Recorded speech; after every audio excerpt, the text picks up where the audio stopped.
hojjechuun afaan keenyaan dorgomuun injifachuu dandeenya. Injifannoo biraa walitti deebina. Galatoomaa.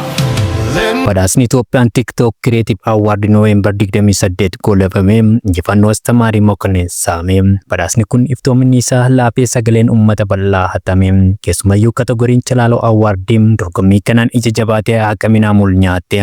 Yooyaa harka fuun hordoftoota keenya jaalatamu kanneen fuula cufateessanii karaa foddaa TikTokiif chaanala YouTube Milkoo Entertainmentiin hordofaa jirtanii kun oduu keenya tibbanaam torban isin bira gahuudha dhiyaadha.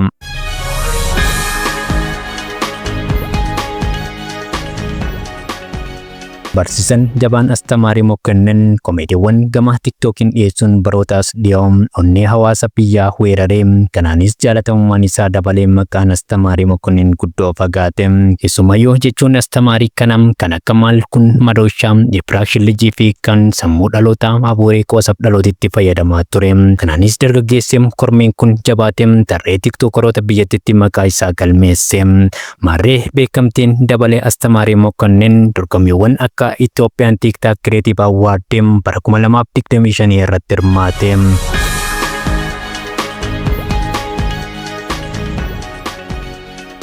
Astamaarii Mokonnin jechuun foddaa TikTok irratti kan of waamu dargaggeessi qaxaleen Oromoo Minamul Ethiopian TikTok Creative Award bara 2025 irratti dorgomuun injifannoon isaa saamame. Marree oduun kun akkuma dhagameen komiin uummata bal'aa miidiyaalee hawaasaa irra naanna'e ofii maaltu ta'e akkamiin injifannoon Minamul saamameen ammayyuu deebii hin arganne.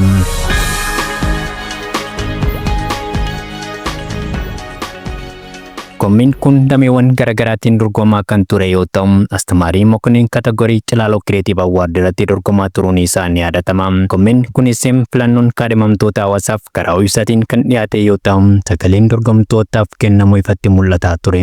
Kanaanis Minamul sagalee uummataan morkataa isaa Nebaara kiiloo sagalee 10,000 oliin hanga xumuratti dursaa ture.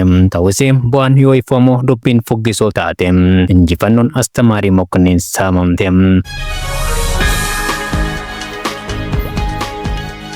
Marree hordoftoota keenya kategoriilee biroo Itoophiyaan TikTok Creative Award dhiyeesse yoo ilaallu kan injifatan dorgomtoota sagalee uummataa olaanaa argatanii ta'us kun Minamuliif hin hojjenne maaliif gaaffii hawaasni ammayyuu deebi'ee eeguudha. Turtii nu waliin qabattaniif galatooma. Horaa bulaa deebanaa.